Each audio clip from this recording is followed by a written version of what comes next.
Good morning. Today is Friday. We've made it. For those that did make it, congratulations. For those that did not make it, my prayers go to you and your family.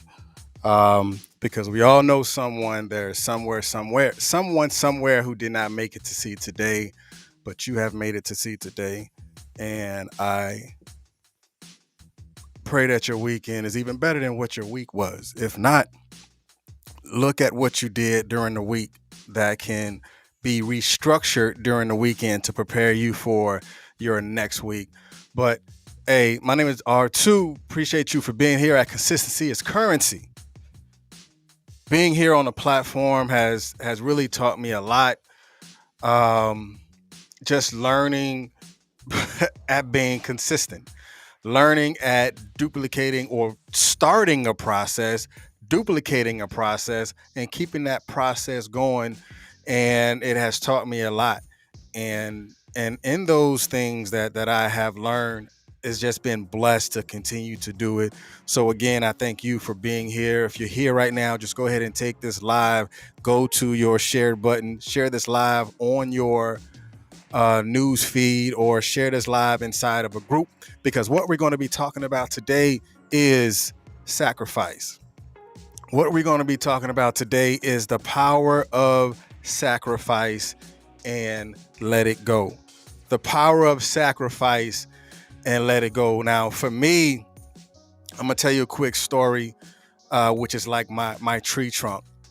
Uh, Something that makes my foundation a lot stronger, and how I got to do some of the things that I'm doing, and allow me to grow and to be prosperous in my own right. So for me, uh, letting things go and developing what a sacrifice is. Like for me, when I came to Texas, I never wanted to come to Texas. That's just my honest opinion. I never wanted to come to Texas, but I fought real hard not to come. And because I fought so hard not to come, I had to get to a point to where I had to look at letting go. I had to look at letting go, and what does letting go look like to me and for me.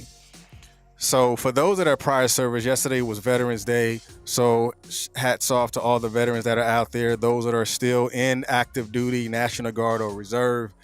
Um, Hold on, it's almost over. For those for those that's going to retire. For me, again, I never wanted to come to Texas. And when I came on orders the first time to come to Texas, uh, I started to make phone calls. I started to, ask around, because I was in a special unit to where there was a lot of, higher ranking individuals in the organization that I was in. So every time I came on orders, I had like a ram in the bush that would, vouch for me and to deny my orders. I got my orders denied three times. Three times. So the first time I came to orders to come to Texas, I went to my sergeant major. I was like, "Hey, sergeant major, I came down on orders to go to Fort Hood, and I don't want to go to Fort Hood. I just started this tattoo magazine, and this tattoo magazine is very successful because I've been blessed. When I started a tattoo magazine, my third issue, I went international on my third issue, and I felt that I was in a good place, and I felt that I was in a good space, as well. So I went to my sergeant major. I said, "Hey, I need you to help me get my orders denied. Cancel my orders, because I want to stay here in Hawaii, because that's where I was at." So my sergeant major called the infantry branch, the infantry sergeant major, which just so happened that my sergeant major was a drill sergeant with the infantry sergeant major, and he called and he got my orders canceled. So then, as my orders get canceled, I'm thinking I'm good. 4 to 6 months later, my orders come back. So I get orders again to come to Fort Hood. And I was upset. I'm like, you know what? Let me go ahead and go to Colonel Nealon. For those that might know him, those who may not. So I go to Colonel Nealon, Full Bird, and I said, "Hey, sir, I came down on orders again to go to Hawaii, and I don't want to go. And I went and I had asked them, "Good morning, Miss Selena." And I go and I asked Colonel Neal and I said, "Hey, can you get my orders canceled because I want to stay right here in Hawaii because I thought that was the place that I was supposed to be because everything good that I wanted to happen was happening." And Colonel Neal said, "Okay, let me make this phone call," because the blessed thing about it again, I mean, I was just in that space and I was in that zone. So Colonel Nealon calls the infantry officer. And it just so happened that Colonel Nealon and the infantry officer, OIC, they went to war college together. So he calls and he gets my orders canceled again. So I'm on orders again to come to Texas, and I'm fighting against coming to Texas, and I did not want to come to Texas. So the next time I came down on orders to come to Texas, I went to my civilian director. So for those that know, when you're in a joint operation, there are civilians, there are military that works in this space. And I go to him, and it just so happened that the civilian that was in charge had to call, and he called his civilian counterpart that was in the infantry branch. And what happens then? They was in the service together.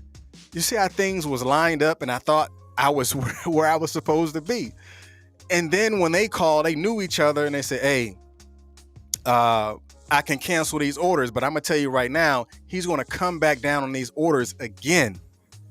So I'm gonna need you to talk with him and let him know that even though I may cancel these orders, he will come back down on orders." So I got upset. I got upset to the point to where, I'm not gonna lie, I began to curse God and curse his intentions on why are you pulling me away from Hawaii to where I was coming up on my 20th year and I wanted to retire right here and the magazine is going real well. So what did I do? I had called my mother and I was like, "Mom, I don't get this. I don't understand. Why am I continuing to come down on orders to go to a place that I never wanted to come to?" And I had to look at it from this perspective. And I told her, I'm like, "Mom, I have to let go. Because whatever it is that is pulling on me to get to this place, I won't know what it is until I get to the other side." I had to sacrifice letting go. Sacrifice because I was holding on to something that I didn't know that there was something on the other end that was much greater than what I have accomplished when I was over there in Hawaii. Hawaii was good, but there was something greater on the other side that I had to sacrifice the magazine. I had to sacrifice going on tour with the magazine, getting sponsors with the magazine. I was blessed. I never went to school to be a publisher. I never took classes to be a publisher, but I was blessed enough to understand the things that I was creating that was setting me up for what I do right now. I had a tattoo magazine that Harley Davidson had sponsored. Harley Davidson was one of my advertisers in my magazine. But it taught me how to speak. It taught me how to deliver. It taught me how to pitch. It taught me how to get the sale, because everything that I was striving to hold on to, I had to let go of in order for me to get to this side. There probably would have never been a Mr. R2 if I didn't let go of what I was holding on to for no reason in Hawaii. And I'm gonna tell you what happened when I got to this side, and it didn't end there, because once I got to this side in Texas, I go and I sign in, and I'm like, "Hey, my name is Sergeant Russell. I'm here to sign in."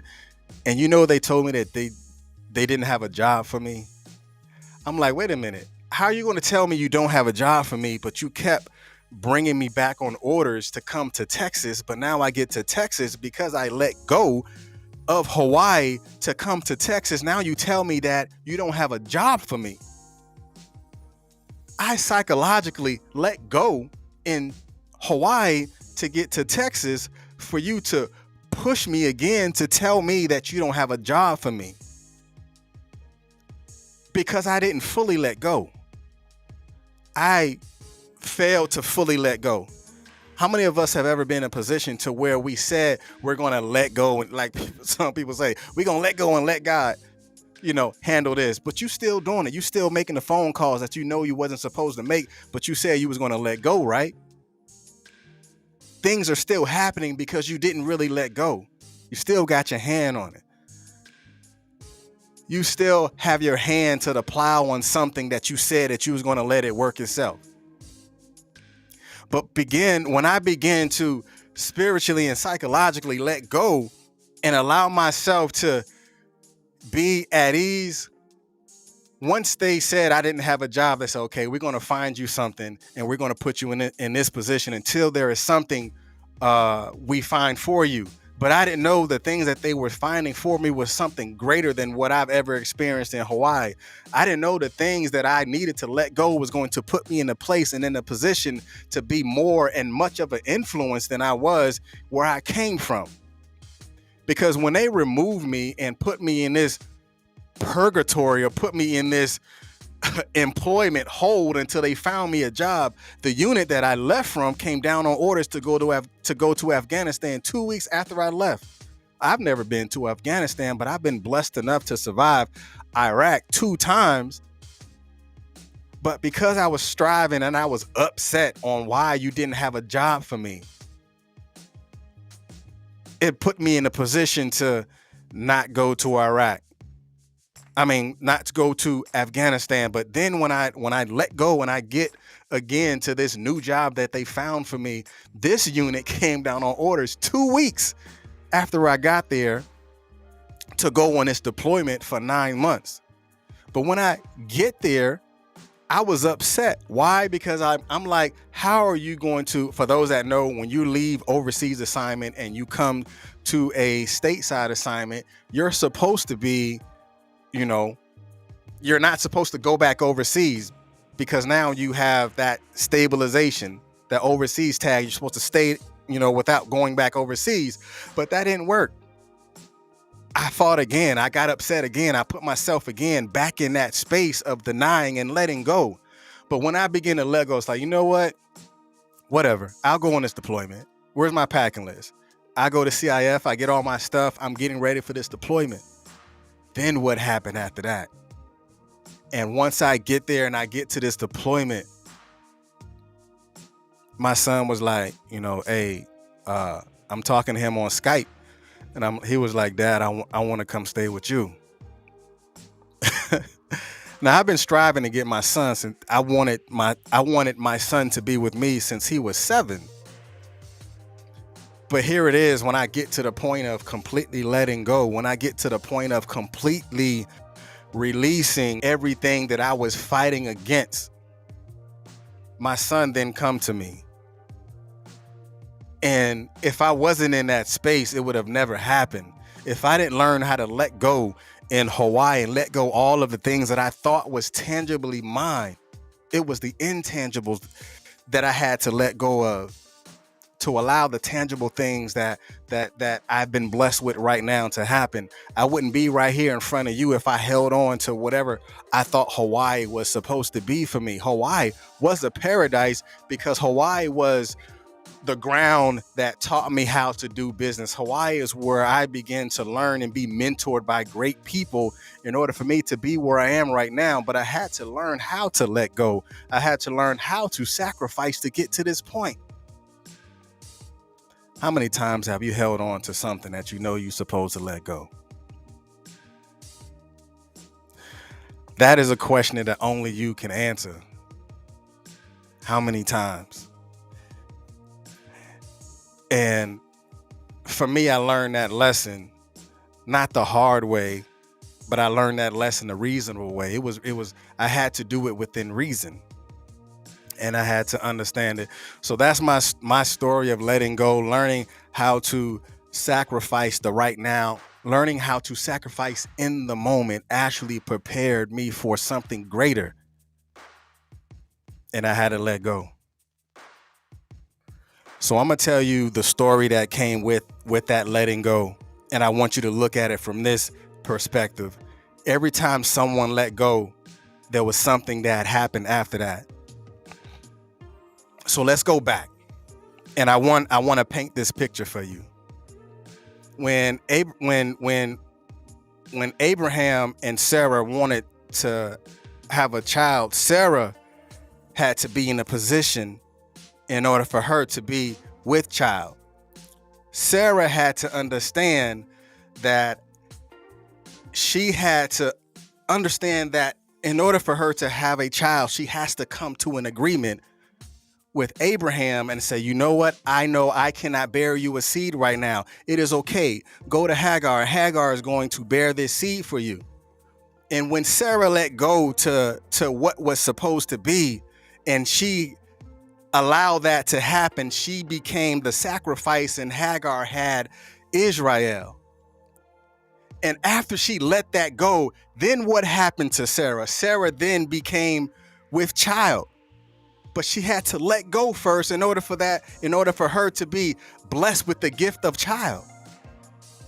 She made the sacrifice in order for that to happen. So then what happened after that? When Abraham then goes up to ascend on the hill, and he was told to take his firstborn. Israel was the firstborn. Israel was the firstborn. But he knew and understand that Israel had to let go too, because Israel had to understand that, Ishmael. Ishmael was the firstborn. And because Ishmael was the firstborn, he had to understand that it's not my sacrifice. It is not my position. And because he was not the firstborn, he could have fought against that. He could have battled that and say, hey, I'm the firstborn. Remember me. And because he let go, they ascended up the hill. And because those things were sacrificed, and he had to understand that I had to take my firstborn, but my firstborn was really with my wife, not with, not with Hagar. Everyone had to let go. And once they began to let go, there was a ram in the bush. And because everyone let go, the ram in the bush took place. The ram could have ran too. The ram could have ran away, and the ram could have like, you know what? Not today. I see people, I'm running. But the ram had to understand that there was an alignment that the ram had to have in order for the ram to be okay with the sacrifice. But anyway, all right, so let's get into it. I went the long way, but it's all right. You be all right. You'll be okay. Oh boy. All right, so let's jump in it. That's not the view I want. All right, so we're going to get inside this view. Let me switch. This is how I want to do it. All right, so the power of letting go is where we are right now. And when you understand the power of sacrifice is where we are right now. When you understand letting go is really you becoming and putting yourself in a position to understand that you have things that you have to do. Now, let's look at the definition of sacrifice. The definition of sacrifice is to give up. Give up something important or of value. Me staying in Hawaii was important to me. Me having that tattoo magazine had value to me. And in order for me to understand that there is something important and there is something valuable that I want to hold on to, but I had to let go for the sake of the conditions or the considerations of whatever was going to be on this side. So again, the definition of sacrifice is to give up something important or valued for the sake of others or considerations. So now let's break down in the etymology of it. The etymology of sacrifice is sakar, holy. What do you consider that is so holy that you don't want to let go of? What are you calling something holy that you're holding on to that you need to let go of, to sacrifice? And Sacra, which is sacred. Some of y'all say, my sleep is sacred. Some of y'all say, eating is sacred. Some of you may say, my time is sacred. Eating may be considered your holy spot, your holy place, your time, your whatever it is. But are you, and farser means to make or to do. To make or to do. So now that we have went through the definition, to give up something important or valued for the sake of others or considerations, something that you considered as holy, something that you considered as sacred, something that you know that a decision that you're going to need to make, or something that you're going to need to do. And I want you to say right now, the reap is mine. But what are you willing to do? Are you willing to give up that sleep in order to be successful? Are you willing to give up the sacred time that I need to get up early in order to accomplish this? I need to study a little bit longer. I need to stay longer on the job in order for me to accomplish something, in order for me to get to that space that I ultimately want to achieve and get to that point. If your time is sacred and your time is holy, you might need to look at how much sacrifice are you willing to do in order for you to accomplish that goal. How much sacrifice are you willing to do to be committed to writing that book? How much sacrifice are you willing to give up, or how much sleep or how much eating, how much of that sacred or holy thing that you are willing to do to reap the ultimate reward? Because if the reap is yours, you have to understand that what? You have to get to the sow. You will never get to the reap until you get to the sow. A lot of people, the reason why I put it this way, people want to be here. People want to be in the sow, but they're not willing to put their hand on the plow and get to the sow. You want to get to the reap, but you don't want to get to the sow. If you reap what you sow, then you have to get back and get to work, because the plow is the part of the reap. The plow is the part of the reap, but what are you willing to give up? What are you willing to sacrifice? And that is a question, again, that you are the only one that is willing to understand what that means to you in order for you to get to that part. What are you willing to sow in order for you to get to the reap? And something that I've been looking at, especially this morning, is you have to learn how to outlast the season. You have to learn how to outlast your season, because your season is temporary. The crisis will teach you how to sacrifice. Just like last year when COVID had hit, you know how many people was really sacrificing their time, how many people was sacrificing eating just so they can get through that temporary season. You have to learn how to outlast the season in order for you to get to the place ultimately where you want to get to, or where you ultimately want to be. Have you learned how to outlast the season? Just like a bear will prepare itself for the hibernation, but if the bear is not sacrificing its time to gather, or the bear is not sacrificing its time to be committed to get prepared for the winter, the bear will not survive the season. You got people that say you got to have that dog in you, but you also got to have that bear. You got to have that bear inside of you. You got to have that outlasting, that everlasting joy, or that everlasting energy that's going to allow you to outlast the season. You don't want to fall victim to it, because you have to understand that there is some sacrifices that you're going to need to take. But are you willing to sacrifice your holy time? Are you willing to sacrifice your holy meal? It can't be that sacred if you can say, oh, I want to reach this financial goal by January, but you did nothing to prepare yourself for it. Nothing. What are you willing to sacrifice to get to that goal? Again, learn how to outlast the season. In the Bible, it talks about season, right? It talks about season. But you have to understand that season was just something that you went through, but you do have the ability to change. Just like you got winter, spring, summer, fall, everything has the opportunity to change. Just like you can change your outcome.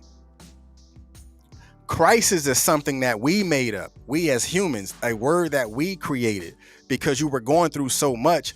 What did you learn in last year's crisis that made your business better? What did you learn during last year's crisis that you sat yourself down and wrote a book? What did you learn during last year's crisis that put you in a much better position right now? You had to sacrifice something. And because you've learned how to sacrifice last year, because you learned how to sit down and ultimately look at what you had to sacrifice to keep your family afloat, it is going to allow you to be rewarded.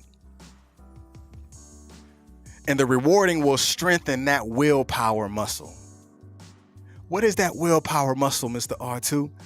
That willpower muscle is to fight and to learn how to continue to fight, to sacrifice and to learn and to understand that I am doing this for my family. I am doing this for this particular reason. You have to strengthen your willpower because you're going to have to will yourself to the point or in position to be greater than what you were yesterday. And it may take you to sacrifice those things to get you to that moment.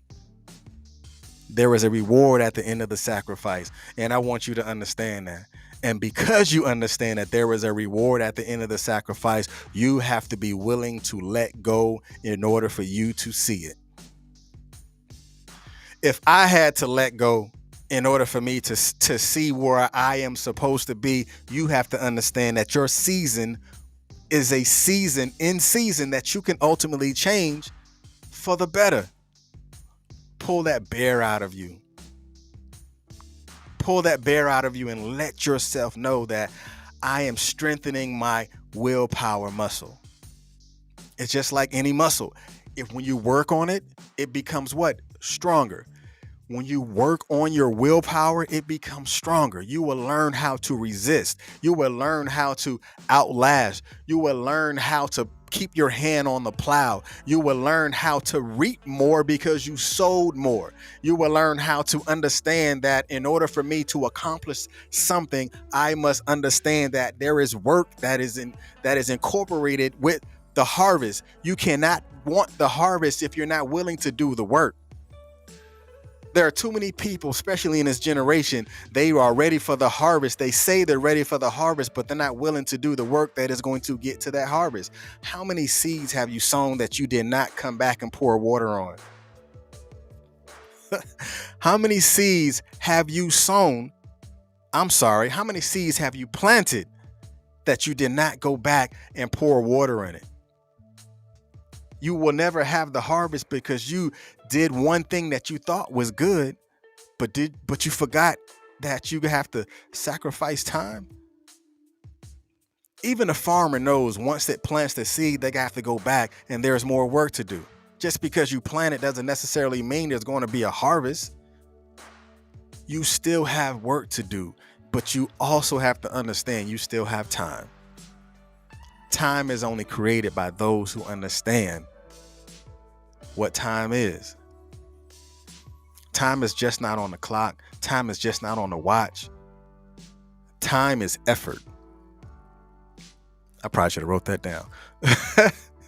Time is effort. How much time are you putting into it? How much time are you sacrificing? How much time have you sacrificed? The reap will not be rewarded unless you put time in your sowing.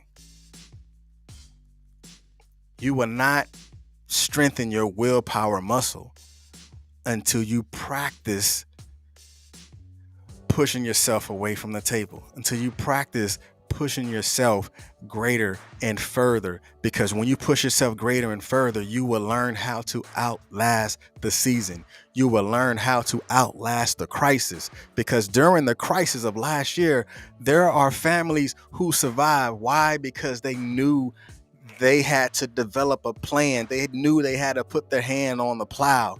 There were more people that studied harder last year than they've ever studied before. You got people that were the sacrifice because jobs were letting people go. Places were sacrificing their employees, but their employees knew and understood that I need to get back to the gift that I initially had before I became the sacrificial lamb.